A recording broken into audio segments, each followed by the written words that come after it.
अच्छा, एक सवाल है, क्या स्कूल हमें सच में अमीर बनने का सही तरीका सिखाता है? दिलचस्प सवाल है। मतलब हम सालों तक पढ़ाई करते हैं, डिग्रियां लेते हैं, और हमें ये तो सिखाया जाता है कि एक अच्छी सुरक्षित नौकरी कैसे पानी है। बिल्कुल, पूरा सिस्टम उसी पे बना है। पर क्या ये सारी पढ़ाई हमें फाइनेंशियल फ्रीडम के लिए तैयार करती है?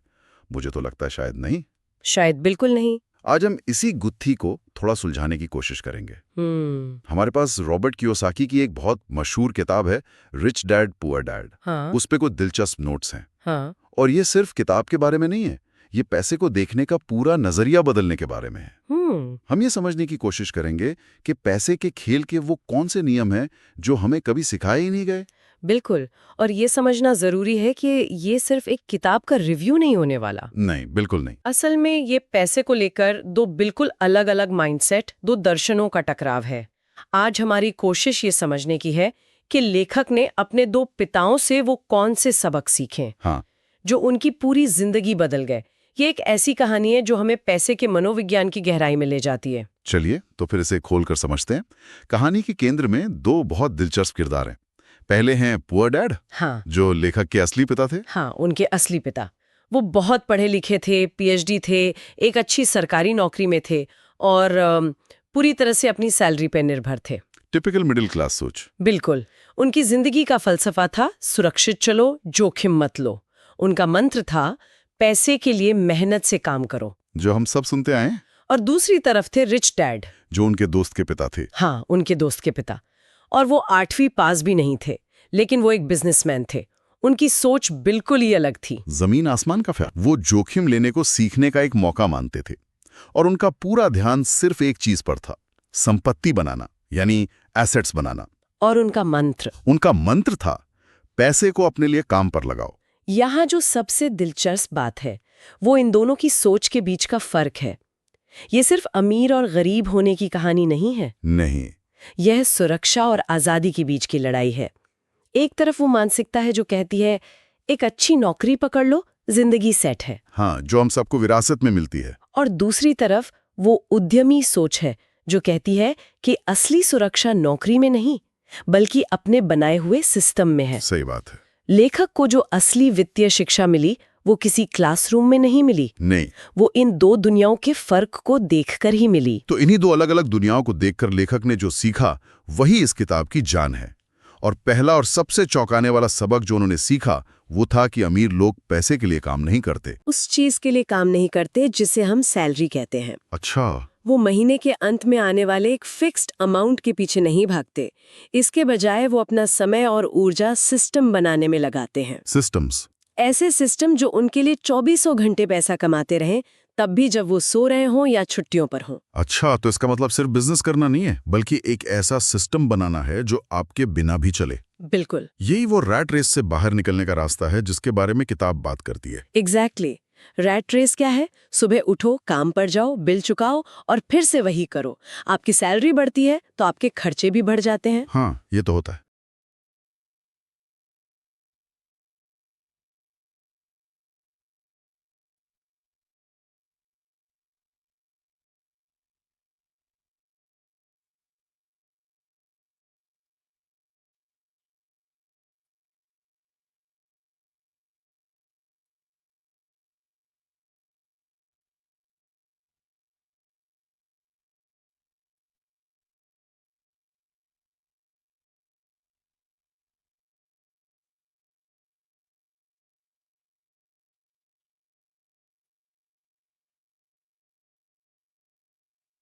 एक पहिए में दौड़ते रहते हैं, लेकिन कहीं पहुंचते नहीं।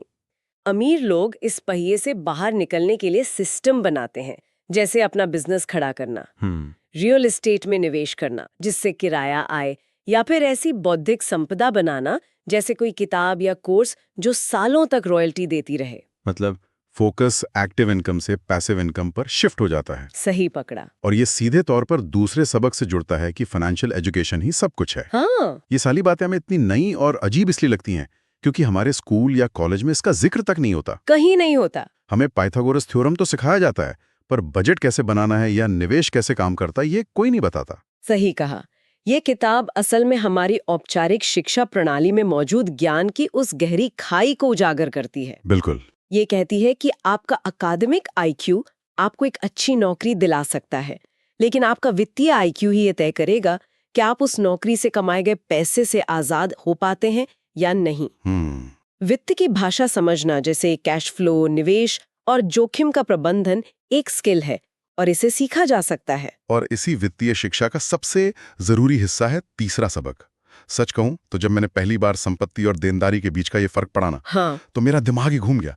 लगा कि मैं अब तक सब कुछ उल्टा ही समझ रहा था। अच्छा? सबक है संपत्ति, एसेट्स और देनदारियों, लायबिलिटीज के बीच का अंतर समझो। इसकी परिभाषा क्या है? इसकी सबसे सरल परिभाषा ये है, एसेट यानी संपत्ति वो चीज है जो आपकी जेब में पैसा डालती है। ठीक है। और लायबिलिटी यानी देनदारी वो चीज है जो आपकी जेब से पैसा निकालती है। बस इतनी सी बात। हाँ, परिभाषा आसान है, पर इसका असर बहुत गहरा है। इसका मतलब है कि अमीर बनने का रास्ता ज्यादा बड़ी सैलरी पाना नहीं, बल्कि अपने एसेट कॉलम को लगातार बड़ा करना है, भले ही आपकी सैलरी कम क्यों ना हो। ये पूरी गेम को ही बदल देता है। ये तो बहुत बड़ी बात है।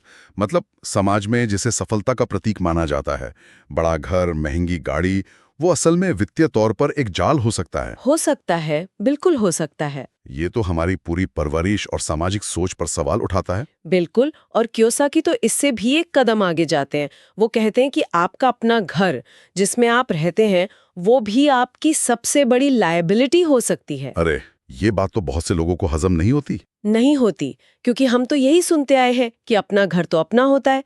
पर अगर आपने उस घर के लिए एक बड़ा लोन लिया है, जिसकी ईएमआई, मेंटेनेंस और टैक्स हर महीने आपकी जेब से एक मोटी रकम निकाल रहे हैं और वो आपको कोई इनकम नहीं दे रहा, तो वो वित्तीय तौर पर एक लायबिलिटी ही है। तो फिर क्या घर खरीदना ही नहीं चाहिए? नहीं, ऐसा नहीं है।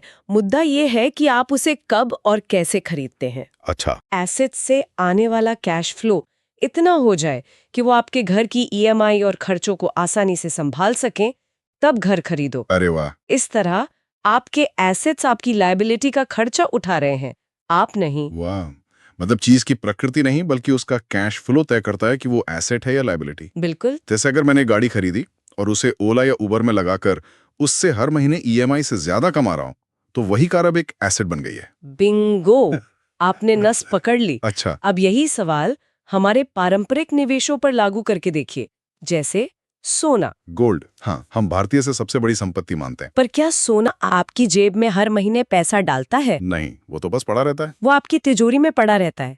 उसकी कीमत बढ़ सकती है, लेकिन वो कैश फ्लो जनरेट नहीं करता। सही बात है। इसी तरह बहुत से लोग फिक्स डिपॉजिट्स या LIC पॉलिसीज को सुरक्षित निवेश मानते हैं, लेकिन अक्सर महंगाई दर उनके रिटर्न को खा जाती है, जिसे पैसा असल में घट रहा होता है। हाँ, फोकस हमेशा कैश फ्लो पैदा करने वाले एसेट्स पर होना चाहिए। ये तो सच में आंखें खोलने वाला है। और ये हमें सीधे चौथे सबक की ओर ले जाता है, जो एक बहुत ही प्रैक्टिकल सलाह है। सिर्फ एक आय के स्रोत पर निर्भर मत रहो। मतलब एक नौकरी कभी अमीर नहीं बनाती। नौकरी आपको एक स्थिर आय दे सकती है, लेकिन ये आपको एक पिंजरे में भी रखती है। इसे एक्टिव इनकम ट्रैप कहते हैं। आप अपना समय बेचकर पैसा कमा रहे हैं। सही है। जिस दिन आप काम करना बंद कर देंगे, पैसा आना बंद हो जाएगा। ये वित्तीय तौर पर बहुत जोखिम भरी स्थिति है। सोचिए, अगर कल नौकरी चली गई तो क्या होगा? ठीक है, तो सिर्फ एक नौकरी पर निर्भर रहना खतरनाक है, लेकिन इसका समाधान क्या है? क्या सबको अपना बिजनेस शुरू कर देना चाहिए? जरूरी नहीं। समाधान बिजनेस शब्द में नहीं, बल्कि आय के कई स्रोत बनाने में है। अच्छा। और ये छोटे भी हो सकते हैं। हो सकता है आप अपनी नौकरी के बाद अपनी किसी स्किल से जुड़ा कोई ऑनलाइन कोर्स बनाकर बेचें, या वीकेंड पर कंसल्टिंग करें। या हो सकता है आप अपनी सैलरी का एक छोटा सा हिस्सा हर महीने डिविडेंड देने वाले स्टॉक्स में डालें। शुरुआत छोटी होती है। मकसद ये है कि आपकी कमाई सिर्फ आपकी 8 घंटे की नौकरी पर निर्भर ना रहे। बिल्कुल, ये एक सुरक्षा कवच की तरह भी काम करता है। और अब हम आते हैं 5वें और शायद सबसे जरूरी सबक पर, जो इन सारी बातों को एक धागे में पिरोता है। और वो क्या है? वो है, पैसे से ज्यादा आपकी मानसिकता मायने रखती है। आप कितना कमाते हैं ये उतना जरूरी नहीं है, जितना ये कि आप उस पैसे के बारे में सोचते कैसे हैं। ये पूरी किताब का सार है। यहाँ पुअर डैड और रिच डैड की मानसिकता का फर्क बिल्कुल साफ हो जाता है। कैसे? पुअर डैड की मानसिकता डर पर आधारित थी। पैसा खोने का डर, नौकरी खोने का डर, असफल होने का डर, हम्म, ये मानसिकता हमें हमेशा सुरक्षित खेलने पर मजबूर करती है। ये वही मानसिकता है जो हमें अपने घरों में भी दिखती है। हमारे बड़े बुजुर्ग अक्सर कहते हैं, बेटा एक सरकारी नौकरी पकड़ लो, जिंदगी सेट है। हाँ, ये प्यार और सुरक्षा की भावना से आता है। लेकिन ये वही पुअर डैड वाली सोच है जो हमें रिस्क लेने से रोकती है। और रिच डैड की मानसिकता? उनकी मानसिकता सीखने और विकास पर आधारित थी। वो जोखिम को एक अवसर के रूप में देखती थी, कुछ नया सीखने का अवसर, अपनी गलतियों से सीखने का अवसर। अच्छा। वो समझती थी कि बिना सोचे समझे जुआ खेलना मूर्खता है, लेकिन ज्ञान और तैयारी के साथ लिया गया सोचा समझा जोखिम, जिसे कैलकुलेटेड रिस्क कहते हैं, हाँ, वो ही आगे बढ़ने का एकमात्र रास्ता है। वो पैसे को एक टूल की तरह देखती थी जिसे सीखने और बढ़ने के लिए इस्तेमाल किया जा सकता है। असली फर्क बैंक बैलेंस का नहीं, इसी मानसिकता का है। तो अगर हम इन सारी बातों को जोड़ें तो इस किताब का निचोड़ क्या है? निचोड़ ये है कि आपकी वित्तीय तकदीर आपकी सैलरी से नहीं, बल्कि आपकी मानसिकता से तय होती है। बिल्कुल। 2 लोग एक बराबर पैसा कमा सकते हैं, लेकिन 10 साल बाद एक शायद उसी रैट रेस में दौड़ रहा होगा और दूसरा वित्तीय रूप से आजाद हो चुका होगा। और इसका कारण सिर्फ उनकी सोच होगी। सिर्फ सोच। बिल्कुल। निचोड़ ये है कि अगर आप पैसे का विज्ञान समझ गए तो पैसा आपके पीछे भागेगा। ये पीछा करने और आकर्षित करने के बीच का फर्क है। हाँ, जब आप पैसे के पीछे भागते हैं तो आप हमेशा थके हुए और तनाव में रहते हैं।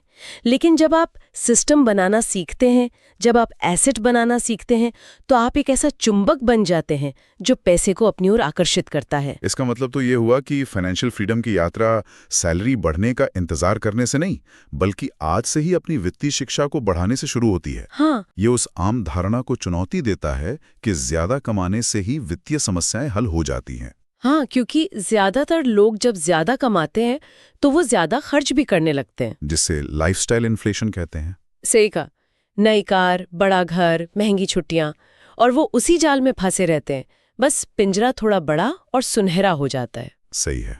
इसलिए ध्यान कमाने से ज्यादा कमाए हुए पैसे से संपत्ति बनाने पर केंद्रित करने का आह्वान है। ये अपने समय को पैसे के लिए बेचने के बजाय पैसे को अपने लिए काम पर लगाने का दर्शन है।